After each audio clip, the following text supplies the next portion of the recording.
Hi అండి. ఈరోజు video వచ్చేసి పచ్చిమిరపకాయ కారంతో ఎగ్ రైస్ చేస్తున్నా. చాలా బాగుంటుంది. సింపుల్గా చేసుకోవచ్చు, బిగినర్స్ అయినా కానీ ఈజీగా చేసుకోవచ్చు అనమాట. ఒకసారి చూస్తే అర్థమైపోతుంది. ఒక కట్ట కొత్తిమీర, ఒక కట్ట పుదీనా తీసుకొని అవి కడిగి కట్ చేసి మిక్సీలో వేసుకోవాలి. కారం తగినంత పచ్చిమిర్చి, ఓల్ గరం మసాలా, ఒక స్పూన్ ఉప్పు వేసుకొని మిక్సీ పట్టుకోవాలి. ఏమన్నా అవసరం పడితే కొంచెం వాటర్ వేసుకొని, ఒక 2 స్పూన్లు, ఒక స్పూన్ వాటర్ వేసుకొని మెత్తగా మిక్సీ పట్టుకోవాలి. మెత్తగా మిక్సీ పట్టుకొని అది పక్కకు పెట్టేసుకోవాలి. తర్వాత ఒక గిన్నె తీసుకొని ఎగ్స్ కొట్టిపోయాలన్నమాట. మనకు అన్నం సలన్నం గిట్లుంటే అన్నంని బట్టి వేసుకోవచ్చు, లేకపోతే రైస్ అన్నం వండుకొని అయినా ఇంతమందికి అన్నట్టు ఇట్లా ఎన్ని ఎగ్స్ అవసరం ఉంటే అన్ని ఎగ్స్ పోసుకోవచ్చు. నేనైతే ఒక 7 ఎగ్స్ కొట్టి పోసిన అనమాట. 7 ఎగ్స్ కొట్టి కొంచెం ఒక పావు స్పూన్ ఉప్పు, ఒక స్పూన్ అంతా మిరియాల పొడి వేసుకోవాలి. మిరియాల పొడి వేసుకొని బాగా బీట్ చేసుకోవాలన్నమాట. మిక్సర్ తోటైనా, లేకపోతే స్పూన్ తోటైనా మిక్సీ వేసుకోవచ్చు, ఫోర్క్ తోటైనా మిక్సీ వేసుకోవచ్చు. మంచిగా మిక్సీ వేసుకున్న తర్వాత ఒక 2-3 నిమిషాలు మిక్సీ వేసుకొని అది పక్కకు పెట్టి స్టవ్ అంటించి కడాయి పెట్టుకోవాలి. కడాయి బాగా వేడి కావాలన్నమాట. బాగా వేడైన తర్వాత ఒక స్పూన్ అంతా ఆయిల్ వేసుకోవాలి. ఎక్కువ అవసరం లేదు. ఆయిల్ వేసి మొత్తం స్ప్రెడ్ చేయాలి. స్ప్రెడ్ చేసుకొని మనం ఇప్పుడు గిల కొట్టిన ఎగ్ మిశ్రమం వేసుకోవాలి. వేసుకొని ఎమ్మటే కలుపుకోవాలన్నమాట. ఎమ్మటే కలుపుకుంటే మనం బయట ఫాస్ట్ ఫుడ్ సెంటర్లలో తింటే ఎట్లుంటాయి ఎగ్ ముక్కలు అట్లా వస్తుంది అన్నట్టు. ఎమ్మటే కలుపుతూ ఉండాలి. ఉప్పు, మిరియాల పొడి వేస్తే నీసు వాసన అనేది అస్సలు రాదనమాట. మనం మిరియాల పొడి ఉప్పు వేయకపోతే స్మెల్ వస్తుంది అనమాట. ఎగ్ మిశ్రమం అనేది మిరియాల పొడి ఉప్పు వేసుకొని గిల కొట్టి ఇట్లా వేసుకోవాలి. మంచిగా నెమ్మదిగా కలుపుకోవాలన్నమాట. ఇట్లా కలుపుకుంటే ఫస్ట్ అయితే స్టార్టింగ్ ఎమ్మటే కలపాలి. తర్వాత నెమ్మది కలుపుకుంటే మంచిగా మీడియం సైజ్ ఎగ్ ముక్కలు వస్తాయి అన్నమాట. చిన్న చిన్నగా కాకుండా పెద్దగా కాకుండా మంచిగా వేగిన తర్వాత ఎగ్ ఒక గిన్నెలకు తీసి పక్కకు పెట్టేసుకోవాలి. అది మళ్ళీ అదే కడాయి పెట్టుకొని ఒక 1.5 స్పూన్ నూనె వేసుకోవాలి. వేసుకొని ఆ నూనె బాగా వేడైన తర్వాత జీలకర్ర ఆవాలు వేసుకోవాలి. వేసుకొని ఒక 2 ఉల్లిగడ్డలు చిన్నవి కట్ చేసి వేసుకున్నాను నేను. ఒక 2 ఉల్లిగడ్డలు, ఒక పచ్చిమిర్చి అవసరం లేదు, ఇక ఒకటి అట్లా ఉందనేసి వేసిన నేను.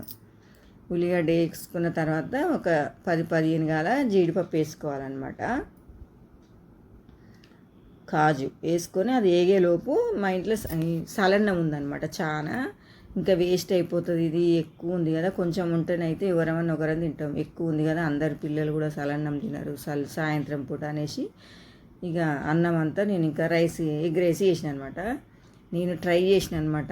పచ్చికారంతో ఇట్లా చేస్తే ఎట్లుంటుంది అన్నట్టు. ఎప్పుడు రెడ్ కారంతో అయినా ఒకసారి ఇట్లా ట్రై చేద్దామనేసి చేసిన. చాలా బాగా వచ్చింది అనమాట టేస్ట్ అయితే. ఇంకా తర్వాత పసుపు వేసుకొని బాగా పచ్చివాసన అయ్యే వరకు ఫ్రై చేసుకోవాలి. ఫ్రై అయిన తర్వాత మనం మిక్సీ పట్టి పెట్టుకున్న పచ్చిమిరపకాయ, పుదీనా, కొత్తిమీర పేస్ట్ వేసుకొని కలుపుకోవాలి. కలిపి నూనె పైకి తేలే వరకు ఫ్రై చేసుకోవాలన్నమాట. లేకపోతే ఇది పచ్చిమిర్చి, పుదీనా పచ్చివాసన వస్తుంది, అస్సలు టేస్ట్ అస్సలు బాగుండదు. తర్వాత ఒక స్పూను ధనియాల పొడి వేసుకోవాలి. మనం ఫస్ట్ మిక్సీ పట్టేటప్పుడే ఓల్ గరం మసాలా వేసినాం కదా, ఒక స్పూన్ ధనియాల పొడి వేసుకుంటే సరిపోతుంది. మరీ ఎక్కువ మసాలాలు కూడా అవసరం లేదు. కానీ మేమైతే చాలా అంటే చాలా తక్కువ వాడతాం మసాలాలు అయితే. ఇట్లా మంచిగా వాటర్ అంతా ఇనికింది కదా, ఇంకా కొంచెం ఒక 2 నిమిషాలు ఉడికించుకుంటే సరిపోతుంది అనమాట. నూనె పైకి అంటే ఉడికేటప్పుడు మనకు తెలుస్తుంది అనమాట, నూనె కనిపిస్తుంది. ఇది మంచిగా నీళ్ళన్నీ పోయే వరకు ఉడికిన తర్వాత ఎగ్ మిశ్రమం వేసుకోవాలి. మనం ఫ్రై చేసి పెట్టుకుని ఎగ్ వేసుకొని 1 నిమిషం పాటు కారం అనేది ఎగ్ ముక్కలకు పట్టే వరకు కలుపుకోవాలి. మరీ రప్ప కలపొద్దు, నెమ్మదిగా కలుపుకోవాలన్నమాట. మసాలా అనేది ఎగ్గుకు పట్టిన తర్వాత మనం కలిపి పెట్టుకున్న అన్నం వేసుకోవాలి. ఇప్పుడు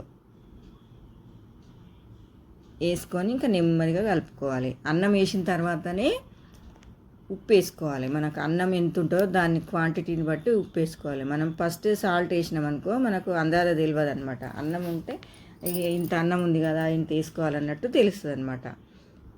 తగినంత సాల్ట్ వేసుకొని బాగా మంచిగా మిక్సీ వేసుకోవాలి. ఇప్పుడు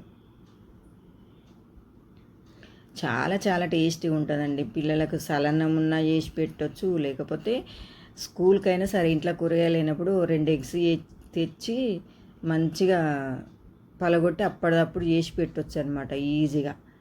ఊకే ఒకటే రకంగా కాకుండా ఇట్లా గ్రీన్ కలర్లో ఇట్లా మంచిగా పుదీనా కొత్తిమీర పచ్చిమిర్చి వేసి జీడిపప్పులు వేసి చేస్తే పిల్లలకు మంచిగా కళ్ళకు కూడా మంచిగా కనువింపుగా మంచిగా అనిపిస్తుంది, ఇంట్రెస్ట్గా మంచిగా తింటారు అనమాట. ఇక అన్నమైనా నూడిల్స్ అయినా ఇట్లా చేస్తే ఇక స్టవ్ అంతా ఇట్లా పడుతుంది అనమాట. పడ్డా సరే పిల్లలకట్ట అయితే ఎక్కువ ఏం కాదు కదా, మంచిగా పిల్లలకి ఇష్టంగా చేసి పెడితే వాళ్ళు ఇష్టంగా తింటే అదే చాలు. ఇప్పుడు పిల్లలు అయితే అసలు ఏ పెట్టినా అస్సలు తింటలేరు. నువ్వేం తెచ్చినా సరే అది ఇదొద్దు అంటారు అనమాట. అట్లున్నారు పిల్లలు. ఓకే అండి, పచ్చి ఉల్లిగడ్డ నిమ్మరసం వేసుకొని తింటే నెక్స్ట్ లెవెల్ ఉంటుంది అనమాట. వీడియో కనుక నచ్చినట్టయితే లైక్ చేయండి, షేర్ చేయండి, సబ్స్క్రైబ్ చేయండి.